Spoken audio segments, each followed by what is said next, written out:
Update muna nga tayo sa PBA, partikular na sa naging laban ng Barangay Ginebra at San Miguel Birmen sa Game 6 ng PBA Governors Cup.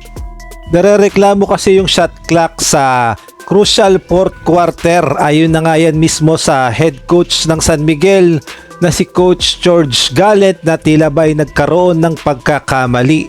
Samantalang ang talk and text naman, kakayanin kaya ang Barangay Ginebra?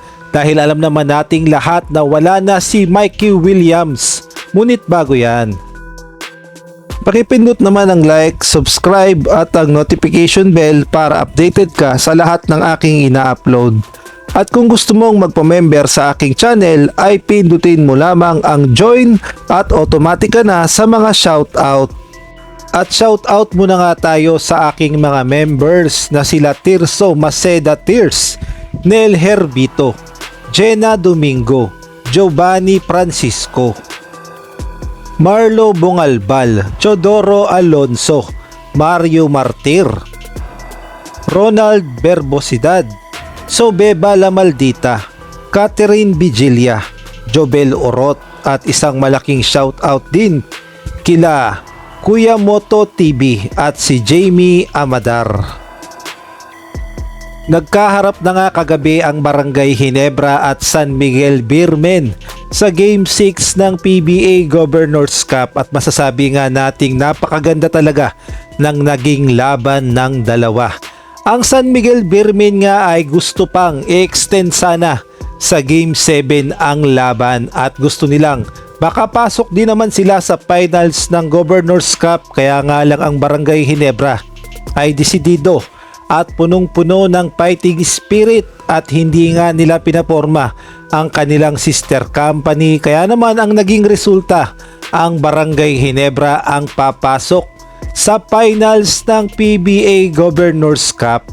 Samantalang pagkatapos naman ng laban ay meron ngang na-concern itong si Coach George Galent, partikular na sa shot clock sa crucial fourth quarter, kung saan dito nga makikita natin na itong si Justin Brownlee ay tumira ng 3 points at ayan nga ang nagpalamang sa Barangay Ginebra. At ang narereklamo nga dyan ni Coach George Galent ay bakit daw na-reset sa 24 seconds ang shot clock, dapat daw ay hindi naman mare-reset. Kaya naman pakinggan natin ang buong sinabi ni Coach George Galent. Yung challenge na yung jump ball. Paano sa jump ball? Pero yung jump ball is 5 seconds. You should have played sa 5 seconds.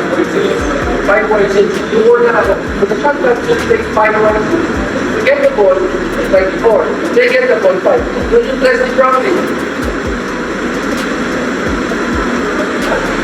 At ito nga ay nabalita na rin ito sa ABS-CBN News, kung saan nagrereklamo nga si Coach George.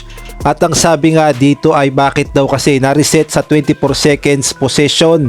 Dapat daw ay 5.6 seconds pa rin ang shot clock, lalong-lalo na nung nakuha naman ng Barangay Ginebra ang coaches challenge.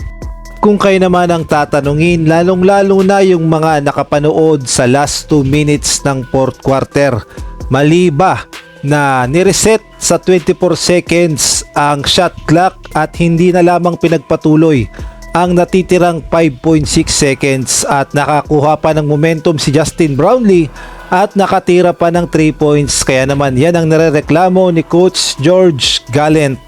Maaari kayong magbigay ng komento sa comment section. Samantalang Game 1 na ang PBA Finals sa Governors Cup sa pagitan ng Barangay Ginebra at talk and text na mangyayari sa Yenares Center Antipolo 7:30 PM.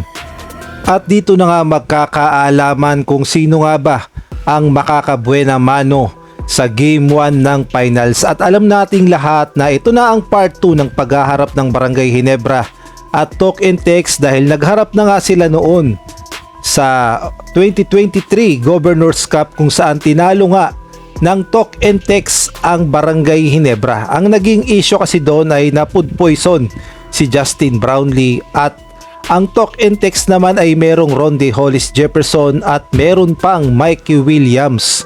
At sa pagkakataon nga na ito ay wala ng Mikey Williams ang talk and text at tanging mga local players at si Rondy Hollis Jefferson na lamang ang maaasahan.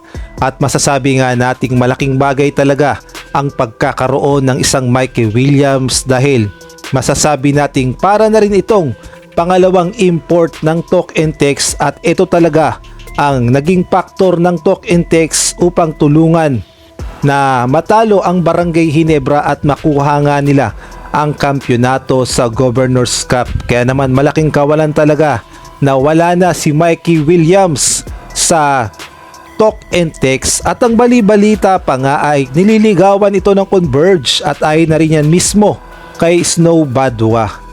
At kung kayo naman ang tatanungin sa tingin nyo, kakayanin ba ng Barangay Ginebra ang talk and text at factor ba ang pagkawala ni Mikey Williams sa talk and text upang mabawasan ang kanilang puwersa laban sa Barangay Ginebra? Maaari kayong magbigay ng komento sa comment section.